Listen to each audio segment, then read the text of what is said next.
You're listening to Pizza FM, freeform, non-commercial college radio, broadcasted in partnership with Unit 1 Living Learning Community at the University of Illinois.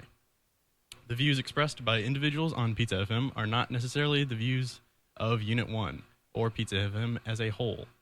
Pizza FM is made possible through the generous support of SORF, the 1867 Society, and listeners like you. Thank you. Hello, Pizza FM. Welcome to Ryan Vinyl. My name is Turner Reeves, and that was my co-host and friend, Johnny Walker. We are a long-form talk show with a little bit of music sprinkled in, talking about music, but mostly talk. So our first subject, I really wanted, I had this on my mind, and I thought you would have something interesting to say about it, John. I've been thinking a lot about the purpose of education or the purpose of universities or academia. I find in my classes and with a lot of my friends, what a lot of people kind of look at college as being about, not just taking college life, but your education here being about is that we're supposed to be here getting an education to become part of a workforce or to get a job. I did not come up with this idea at all, but I was listening to a lecturer from Oregon in Peninsula College. His name is Wes Cecil. Look him up on YouTube. Great lectures. But he brought up an idea that historian Jacques Barzoon came up with, that academia was and is supposed to be this shared research between student and teacher, and that it's really in the past couple decades, since the 70s, we've really been focusing more on the undergraduate side, pulling away from that idea of like a shared research towards just the idea of education. So you might know which one I might be biased to, but what do you think about that? Yeah, when you first posed this to me, my initial gut reaction was that it is for mainly creating educated people. But just a few hours ago, I went to the physics colloquium on Wednesday nights, and it immediately hit me that it makes sense. It is just research posed as education. It's sort of the important driving force, at least for my area in physics and science. And it's sort of what keeps the students in it, really. I think at least in physics, if we weren't constantly seeing what our professors were doing in research, I don't think there'd be much engagement at all. Yeah, and I think in my opinion, the whole nature of like academic springs out of the relationship between the professor and the student, or the teacher and the student. And you know me, I usually think like in terms of the past, but thinking back to when colleges were first founded, like Oxford, in 600 AD, we didn't really have this like distinction. We had they had degrees, but it wasn't the same system they have now.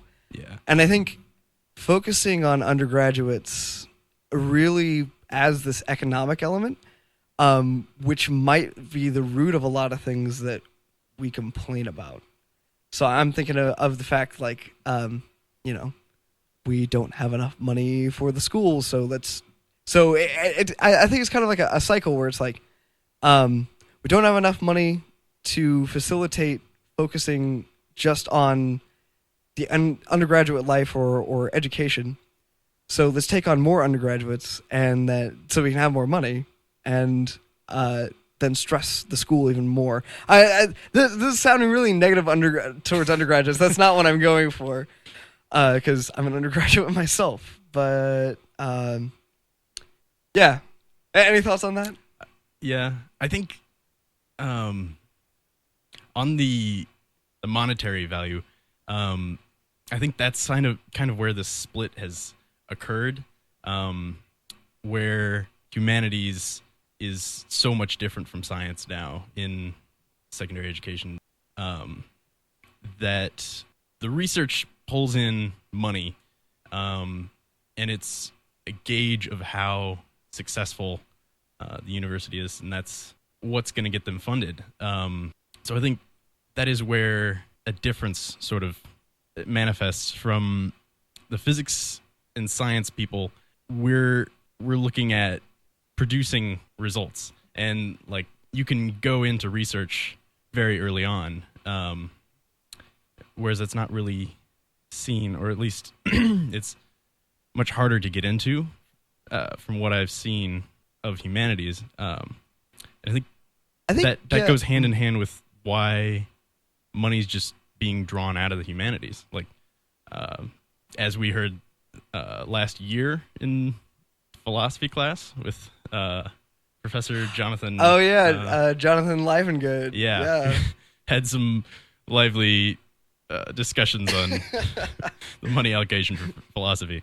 Yeah, one thing you were saying about the split between humanities and hard sciences is that I actually want to ask you about this, because I realized this is more towards music and less towards the anthropology types of things that I do, because I feel like I can be up as an undergraduate. If I put time into reading the literature, I can be up to date on what's going on in anthropology. But at least in music, really the first 4 semesters, the theories that you study, you're really stuck between the year 1750, maybe earlier, depending on what you do. You do some late 16th century music, but mostly 1750 to the late 1800s, and you touch on some of the 20th century.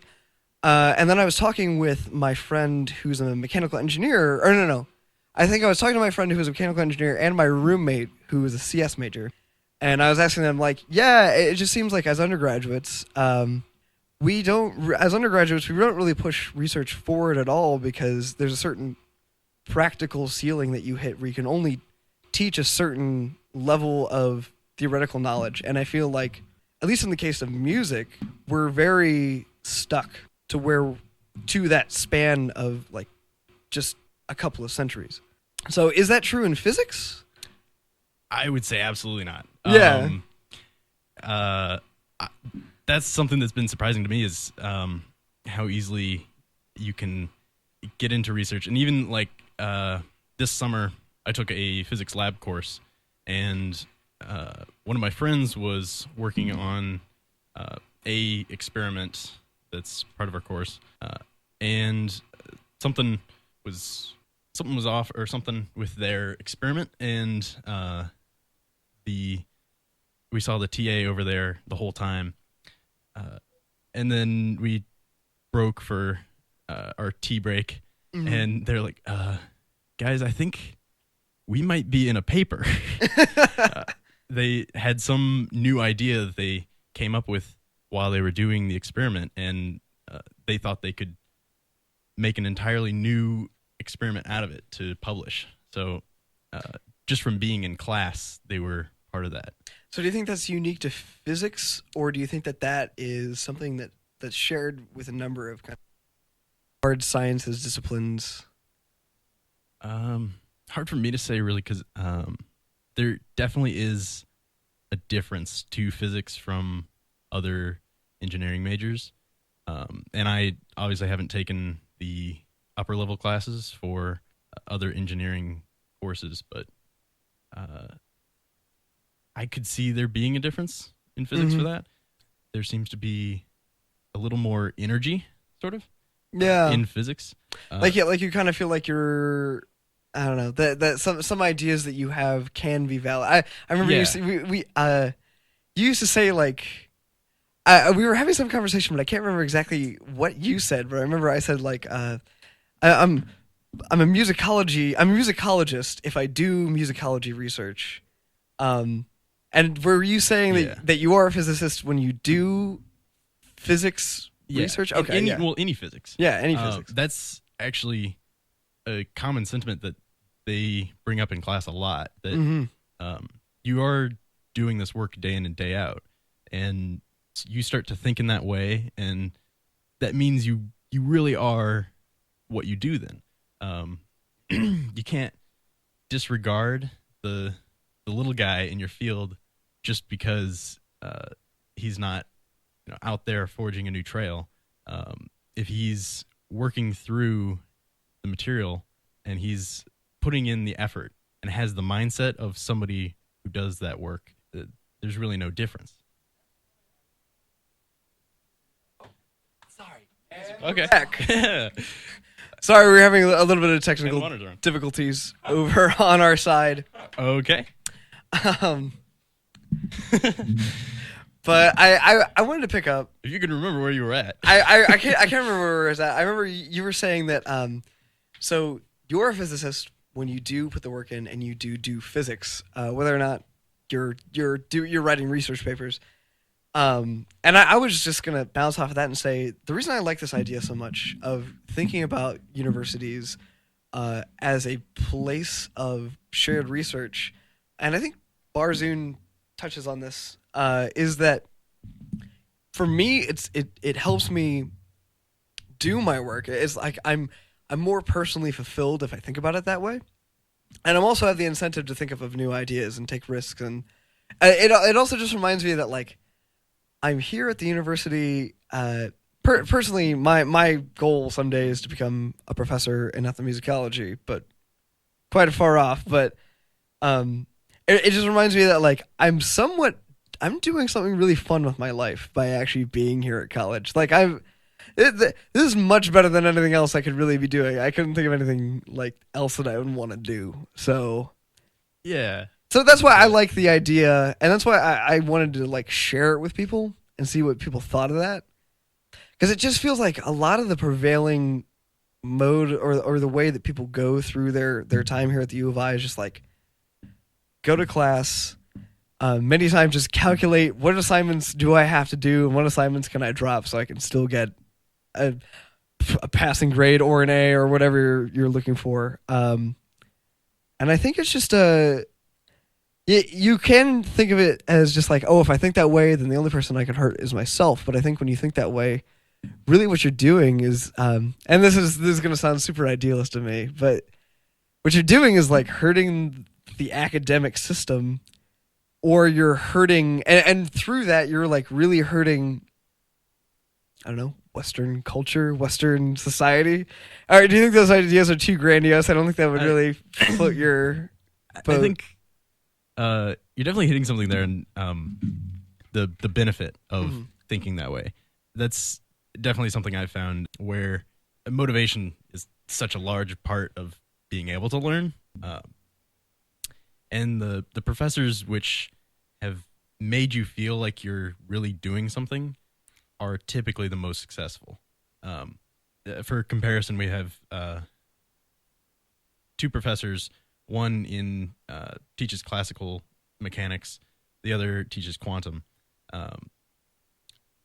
Everybody that's had this professor in classical mechanics has loved the class and has really shaped the rest of their career in physics from the interaction with that professor, because she sort of like doesn't hold back anything and like lets you bear the brunt of all the force. But then once you've completed the assignment, you feel like you learned this material. I find that so interesting, just because I would assume it'd be the other way around, because classical Newtonian physics or Lagrangian systems, it's like very well. As a non-educated non-hard sciences educated person, it seems like that should be the well-trodden thing that everybody knows very well. But that was sort of my thought going in, was this is just the preface, and I have to get through this part to learn the real physics, whatever that is. But looking back on having now completed all the physics curriculum, that was the most fulfilling part. It was like the real meat of the physics. Returning to what I was talking about, the other professor for quantum, he sort of goes over the mathematical concepts, and he has well written out notes, but then there's never much of a purpose that he states, at least. So when you're working on just the assignment, that I would say is probably easier than the classical assignments, it somehow is harder just in not having that motivation of knowing, like, this is exactly the thing that I am learning how it works. It's in the quantum assignments we did, it was like a bunch of symbols, really. You knew the application of it in a more metaphorical kind of sense. Like, you knew the system, but you didn't know how this would ever help you in life. Like a lot of people see math in high school. Yeah. Like, they get the algebra and counting that they can, like, do their taxes, but then they do calculus and they don't see an application. I think I very much identify with that sort of view because I've tried to avoid as many math classes here at the U of I as possible. I took that philosophy of logic class because I was more interested in philosophy, but I was definitely that kid in high school who memorized the formula, didn't really even critically think about how it worked, and just had it to just pass the test.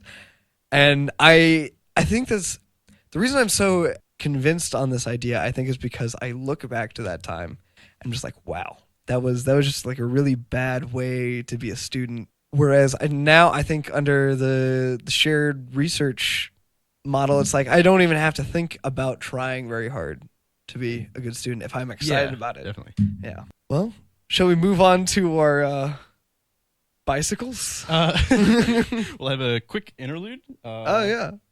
Get back to the next topic.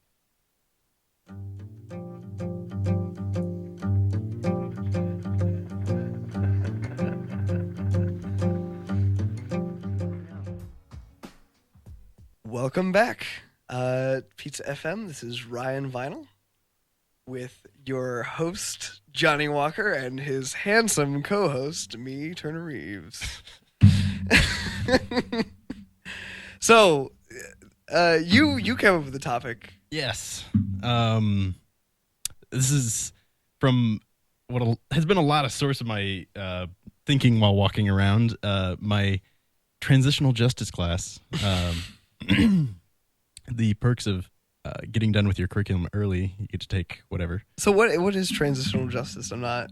So this class is sort of geared towards non-law people. Mm-hmm. And I think it was kind of targeted for this year in political climate, especially. So is it new? Is it a new class? I don't think it's new. Okay. But it was definitely advertised like it was last semester. Yeah, another case of the professor really, their energy helping you learn it. Very knowledgeable in the subject. So this is when societies have in some way wronged their people, and you need to create a new form of law structure and dealing with what is seen as past injustices and what to do about it. Do you punish those things retroactively? What is basically necessary for the society moving forward? Our analysis for subjects in the class is sort of being built, and right now we're focusing on sort of abstract ideas of guilt and where things beyond regular punishment of, like, you did this, so we're putting you in jail. The sort of thought about that and why you would need to do that. Somebody in the class brought up an idea of a hypothetical where there's an abundant resource, infinitely abundant. Is it wrong to take that resource from somebody else if they aren't hurt by taking that resource from them? Mm-hmm. Which, for the issue at hand in the class, that had a few problems where it didn't necessarily raise an objection. So just before the class ended, I thought of the idea of a bike that has been locked up many years ago, but still in perfect condition. Mm-hmm. You feel like it has no value to the person that locked it up anymore because they've forgotten about it.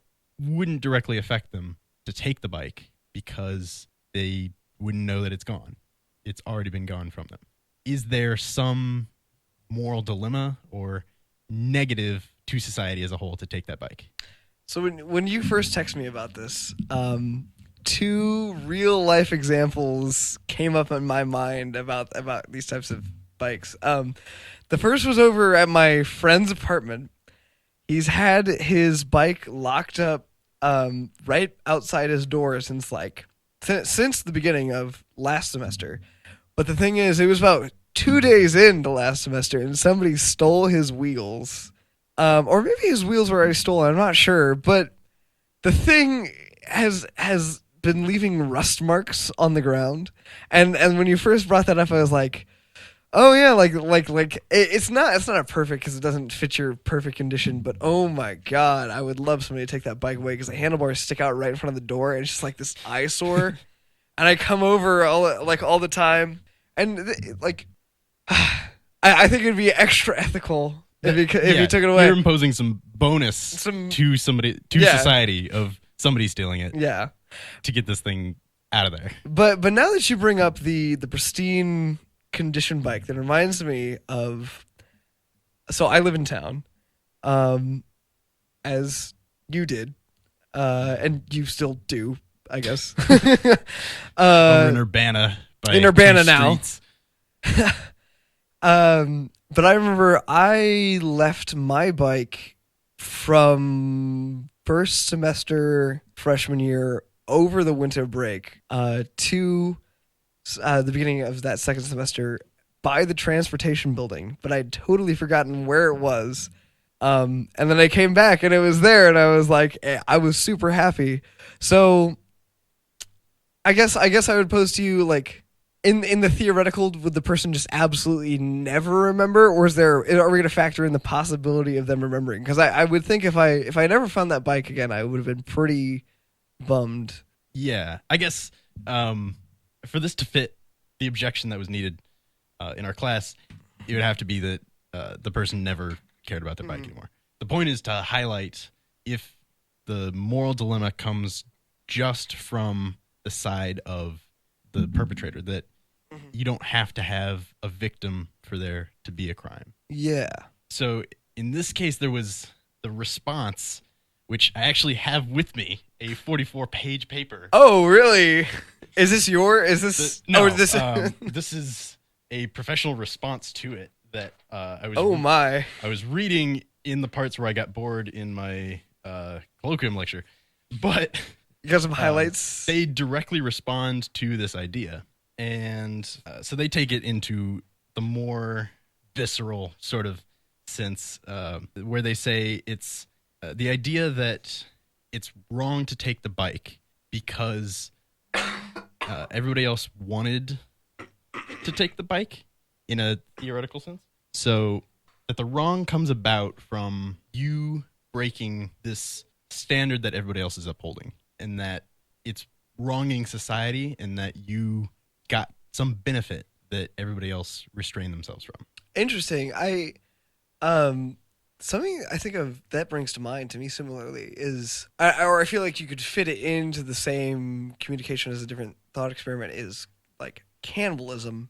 So obviously in Western cultures we have taboo on cannibalism, but let's say I think the dilemma comes up like when the person dies, are they the body anymore? Yeah. Or do they need the body? And then my question is, are people not eating people because it breaks a standard that everybody else is upholding? Because I don't know. I mean, some people, maybe the standard is so unconscious in us, or that we don't think of it as a standard, and we don't even think about the possible benefits of eating a dead person. I don't know. I'm just spitballing here. So what do you think of that? Yeah, possible superfood there. But yeah, that's a much more, I guess, hard moral dilemma than the bike, which this paper sort of touches on, that the failure of that argument, that it's wrong because everybody else wanted to do it, in a sense, that it's wronging everybody else's restraint against doing that. That fails because it's assuming that everybody wants to go around murdering everybody else. Yeah. And that Or in the case of cannibalism, assuming that everybody wants to eat the dead body. Yeah. And how dare you break that restraint that I wanted to do. I wanted to eat the nose, and you... Which, that makes sense in a surface level, that no, everybody doesn't want to go around murdering everybody, so that can't be the source of the issue with murdering people. Yeah. But I think it misses a sort of subtlety in that argument, that it's not really this reality-grounded thing. It's sort of a like hypothetical, prescriptivist look at it. That you don't know what other people are thinking, and you could assume there is somebody that wants to break the rule for any rule that you can construct. I don't know if you can. There have to be rules that you can construct that there is absolutely no one who would want to break them. But I guess I don't have any backup to that claim other than there's a gut feeling that like there's got to be something that. Yeah, which I guess if we had that, that would be a perfect counter to this argument. But I feel like for the majority of things where we have laws about it, like, don't go over that fence. Somebody wants to go over that fence just purely because they're told not to go over the fence. And I think at least as a functional reasoning for why it is wrong to go over it is to use that argument of nobody else is going over because we've decided that shouldn't. Mm-hmm. So are you saying that the argument that the paper gives for why you shouldn't steal the bike is practical enough? Is that what you're saying? I'm not sure what you're getting at. It's like practical enough to like just be like, if we want to have a prescriptive thing, that's good enough. I guess from my viewpoint, I don't see any counter to that argument, which I guess you did make a point of there could be something there, but I don't see it yet. So I think it is a pretty good representation for creating laws and the reasoning behind them. I'm gonna take a little note here. I'm gonna brainstorm, and next week hopefully I'll come to you with something. All right. As a rule that nobody wants to break. Okay. So before the show, we were supposed to meet up just a little bit this would be I wanted to know just because I actually happened to run into your roommate, and he came down and sat down and had dinner with me, and he was saying, John's fiddling with some ketchup that he wasn't sure whether it came with a cap, and I was just like, this is interesting. I think this is another thing where a lot of my friends that know me would point out as sort of neurosy. But I made some chicken, and I have the leftover, very vinegary remains of a bottle of ketchup. And I have a new bottle of ketchup. So I had just about enough for a little puddle from the old one, but it wasn't great, and I value my ketchup so much, I wanted more than that. Oh, of course. Yeah. So I grabbed the new bottle, and I thought, this is a new bottle. Unscrewed the top, go to remove the seal, and realize there's no seal there. So instantly I was like, I don't think I can use this. Like, everything my whole life has told me I can't use this. Well, ketchup. I need this rule that has been instilled in me, like how I just know inherently I'm the only person that can prevent forest fires. It's just like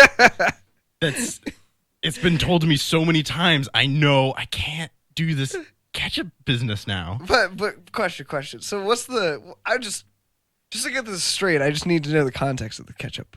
Like, were you walking? Did you like go to the store, walk into the house with this bottle of ketchup in your hand, sit it down, not look at it, and sit down and make some chicken, and then open? So that's what's so painfully mind-bending about this. Well, have you considered that your roommate could have gone in, wanted some ketchup, and opened the bottle? Yes. Well, that is why my roommate came to you and knew about the ketchup, because I immediately texted him, asking him if he removed the lid on the ketchup. This is my killer. And is this get like a Twilight Zone twist? yeah. So much to my dismay, he Oh. didn't. So now I'm like, did I remove this and forget it? I'm like testing the rim of the ketchup bottle for glue. It was there, but then does that mean I removed it, or did somebody else remove it? Glue from the seal? Yeah, but somebody else could have removed that at the store. I don't know. You never. Well, if they removed it at the store, would you expect them to be like walking down the aisle with a hot dog or like a thing of French fries, and they just spot it They and they're just used like I'm going to do this. a few millimeters of my ketchup. Yeah. And now... Was that what you're thinking? Or are you thinking alternative? I don't know. Like, this goes into the... Like, why was this always such a big deal that it was told to me that I can't use this ketchup? Yeah, I guess that's the real interesting thing. I don't know what could happen to this ketchup. There's a whole new world of possibilities that could have happened to this ketchup that I don't know now. Just from this tiny little plastic thing that has disappeared. But I think... What I find interesting is, one of the reasons that we decided we wanted to do this show together was because we're so different. So I know for me, I would have at first just tried to squeeze the thing, not even thinking about the seal, and then it would have just gone on, and then I wouldn't even have given it a second thought. But for some reason, and then let's you'd say be dead. I'd be dead. Well, that might be true. But the thing that I find interesting about this is the way that you think you've been trained since you were like knee high to a grasshopper to like this is the right thing to do. You cannot eat ketchup without the thing on it. Okay, so my roommate doesn't drink water out of the tap, and I do. I'm assuming you don't. No, I do. You do almost every time. Mm-hmm. I think that's sort of different for us because we grew up here and we have such great water. Yeah, I guess I don't really think about that. That actually we do have like really good water for some reason. To the point where I can taste different bottled waters. Yeah, I really... Like, Tacsimh is terrible. Tacsimh it's minerally. It kind of leaves like this like dry taste in your mouth. I feel like... Oh man, this must be so boring to hear. Water's but this is dry. It really it bothers me. I think this is important. But I mean, like, what do you think of those societal factors that go into your ketchup neuroses? I don't know. Like, every bottle and every like goldfish package ever has said somewhere on it, don't use this, the seal's gone. And obviously that's a like legal thing. Mm-hmm. And now I know I'm bound by this ketchup bottle to the possible dangers that lie within, that I'm entirely legally responsible for what happens to me with that. That is true. Although, I mean, the tomatoes and high fructose corn syrup and the corn, the corn where the high fructose corn syrup comes from didn't come from a sealed pasteurized container. So I don't. That's what I Whenever my roommate is very similar to you in certain like food consumption ways, and like I try to point this out to him. He's just like, I just can't change. I think it's just interesting how it's people are just climatized to what they do. That's some real deep stuff from a bottle of ketchup. Yeah, Aquafina tastes dry. Yeah. Well, Aquafina Dasani. I think that looks like our time. It is. I'll play us out. Thanks for listening to our first episode of Ryan Vinyl.